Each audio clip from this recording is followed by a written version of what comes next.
আচ্ছা ভাই, একটা কোশ্চেন ছিল। হ্যাঁ, শিওর নাজমুল ভাই। নাজমুস সাকিব। হ্যাঁ, সাকিব ভাই। যদিও হ্যাঁ, আমি এই যে প্রো 9 ব্যাচে আছি এখন।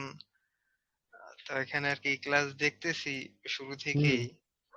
তো একটা বিষয় জানার ছিল যে এমনিতে এই যারা বিজনেস কার্ড ডিজাইন সার্ভিস দেয়, অথবা ভাই যে দেখাইলো কিছুক্ষণ আগে হুম, হুম, লিঙ্ক যে ইয়াটা, তো এখানে তো অনেক পার্সোনাল ইনফরমেশন শেয়ার হইতেছে আর কি। এইটা হুম, কিভাবে হুম। ভাইয়ের কাছ থেকে নিতে হয়? এটা বা ওই এটা যে ভাই। আমরা যখন প্রো 9 এ তো আপনি ওই হ্যাঁ, আমরা হ্যাঁ, তো মাত্র করছি পার্সোনাল ব্র্যান্ডিং নিয়ে কথাবার্তা বলছি। হ্যাঁ, হ্যাঁ, নেক্সট আজকে রাতেই মডিউল দিব, এটা হলো কিওয়ার্ড রিসার্চ। তো হ্যাঁ। এগুলো আসবে ওই আমরা যখন গিগ গুলো বানাবো তখন লাস্টে আমরা রিকোয়ারমেন্টস নিয়ে নিই।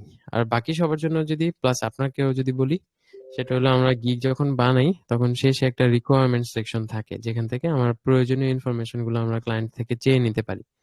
তো ওইখানে আমি ক্লায়েন্টকে বলবো kindly provide me the log in of your Linktree profile, user name and password. Then আমি বলবো আরেকটা রিকোয়ারমেন্টসে বলবো যে kindly provide me all of the social media links that you want to include on the Linktree profile. সে যদি ওইখানে না দেয় হ্যাঁ। তাহলে আপনি ইনবক্সে চাইয়ে নিতে পারবেন। অর্ডার প্লেস হওয়ার পর অর্ডার পেজে আপনি চাইলে any kind of information share করতে পারবেন বা চাইতে পারবেন, কিন্তু ওটা এটা তো রিলেটেড অর্ডার টু দ্য পেজে। ওয়ার্ক হইতে হবে। হ্যাঁ, অর্ডার পেজে। ইনবক্সে না দেওয়াটা ভালো, কিন্তু ইনবক্সে দিলেও সমস্যা নেই। জাস্ট আমি যখন ইনবক্সে দিতেছি অর্ডার লিঙ্কটা কনফার্ম দেওয়ার, হওয়ার পরে আমি ইনবক্সে চাইতে পারবো সেটা। হ্যাঁ হ্যাঁ, অর্ডার কনফার্ম হওয়ার পর একটা অর্ডার পেজ জেনারেট হয়, আপনি হ্যাঁ, হ্যাঁ। ওই অর্ডার আমি পেজে গিয়ে আছি, মেসেজ আমি দিতে পারেন। লেভেল 1 সেলার আছি, কাজ আমি আচ্ছা হ্যাঁ, করছি। তাহলে তো জানেন আপনি অর্ডার পেজ কি। তো হ্যাঁ, অর্ডার হ্যাঁ। পেজে গেলে ওইখানে আপনি যে কোনো ধরনের ইনফরমেশন শেয়ার করতে পারবেন, ওটাতে বাধা ধরা কিছু নাই, মানে কোনো রেস্ট্রিকশন নাই।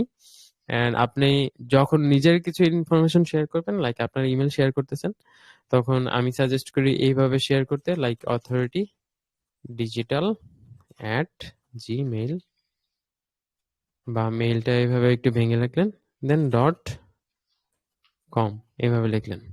হ্যাঁ, আচ্ছা, এভাবে দিতে পারেন, বা just authority digital which is a Gmail আচ্ছা, ঠিক আছে। অ্যাকাউন্ট। হ্যাঁ, থ্যাংক ইউ। তাহলে ক্লায়েন্ট কি করবে, ক্লায়েন্ট জাস্ট এটা ক্লিক করে ধরে নিয়ে পরে @gmail.com লাগাই দিবে।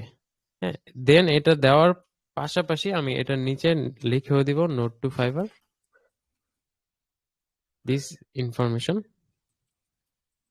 Is required for the service. তাহলে কি হইতেছে, এই মেসেজটা কখনো ফ্ল্যাগ হলে বা বটের ডিটেক্ট হলেও ফাইবার সাপোর্ট যখন আসতেছে তখন জানতেছে যে কেন আমি শেয়ার করছিলাম। আচ্ছা, ঠিক আছে। তাই থ্যাংক না, ইউ ভাই। যেহেতু অর্ডারটা ফাইবারের থ্রুতে হচ্ছে, ফাইবারের অর্ডার পেজেই হচ্ছে হ্যাঁ, হ্যাঁ। কনভারসেশন, বা ইনবক্সেই হইতেছে, অর্ডারও দিয়ে দিছে ক্লায়েন্ট, এই ক্ষেত্রে কোনো সমস্যা নেই। সমস্যা আচ্ছা। কখন হয়, যখন ধরেন আপনারা ইনবক্সে ডিসকাস করতেছেন, আপনি ইমেল টিমেল দিলেন বা ক্লায়েন্ট আপনাকে জুম লিংক দিল, মিট লিংক দিল, কনভারসেশন করে আপনারা একজন আরেকজনের সাথে আল্লাহ ফেস করে গেছেন গা, তাই না? তখন ফাইবার ভাবতেছে যে আপনারা ডিল করতেছেন মার্কেটের বাইরে, কারণ লিঙ্ক শেয়ার হওয়ার পর কোনো অর্ডার প্লেস হয়নি, কোনো অ্যাক্টিভিটিস হয়নি, তাই না? তখন একটু সাসপিশন আসে, কিন্তু এটা ইউজুয়ালি হয় না, ইউজুয়ালি না, প্রবলেম হয় না এইভাবে লিঙ্ক শেয়ার করলে। অনেক অনেক বাইরে আসছিল এসে, এই যে মেইল অ্যাড্রেস চাইছে। আমি হুম, নিচে লিখে দিছি যে আসলে এটা তো ফাইবার সাপোর্ট করে না, মেইল অ্যাড্রেস হ্যাঁ, মেইল দেয়া। অ্যাড্রেস চাইলে বলবেন যে let's keep the conversation here on Fiverr, because it's easier for me to keep the track of the conversation. ওর একটা ওইরকম। ভ্যালিড রিজন দিয়ে দেন, তাই না? এন্ড এগুলো আমরা দেখবো কনভারসেশন কমিউনিকেশন ক্লাসগুলোতে। আচ্ছা, ঠিক আছে ভাই, ধন্যবাদ।